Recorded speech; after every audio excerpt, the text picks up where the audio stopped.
আজকে বানাবো এই আলু আর বিনস কেটে রেখেছি। আলু বিনস দিয়ে একটা সবজি বানাবো।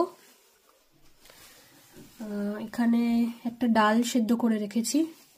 ডালটা অনেকটা ওই আমাদের রাজমার মতনই দেখতে, কিন্তু সাদা সাদা হয়, তো ওটাকে সেদ্ধ করার পর এরকম হয়ে গেছে। এইটা আরেকটা জিনিস করব, সেটা হচ্ছে এই যে তেলাপিয়া মাছের ফিলেট। এটা হচ্ছে পুরো গোটা একদম তেলাপিয়া মাছের ফিলেট, মাথা নেই, বোনলেস একদম।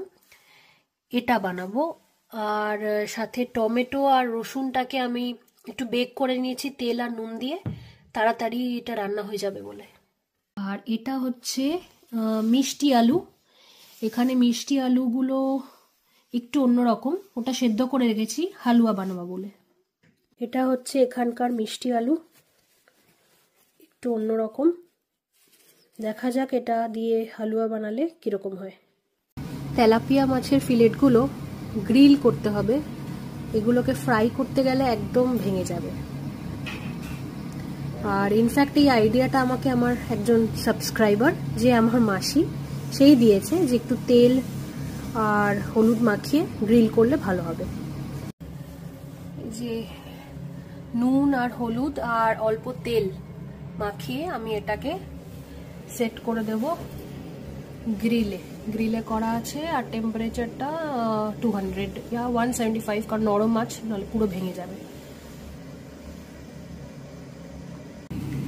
এই মাছগুলো গ্রিলড হয়ে গেছে। আমি অ্যাকচুয়ালি ম্যাক্সিমাম টেম্পারেচারে দিয়েই এটা গ্রিলটা করেছি। রেডি হয়ে গেছে আমার তেলাপিয়া মাছের ফিলেট দিয়ে কালো জিরে দিয়ে ঝোল। এটার কালারটা আর গন্ধ দুটোই মনে হচ্ছে যেন একদম গাজরের হালুয়ার মতনই লাগছে। টেস্ট করলে এবার বুঝতে পারবো যে কিরকম হয়। রেডি হয়ে গেছে মিষ্টি আলুর হালুয়া।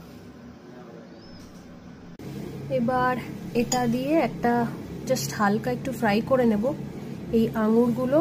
আর এই আঙুরগুলোর ফ্লেভারটা হচ্ছে একদম লিচুর মতন খেতে।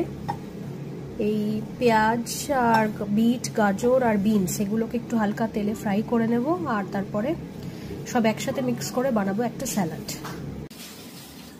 এই স্যালাডের মধ্যে আমি একটু ড্রাইড বেসিল লিভস দিয়ে দিচ্ছি, আর একটু কিউই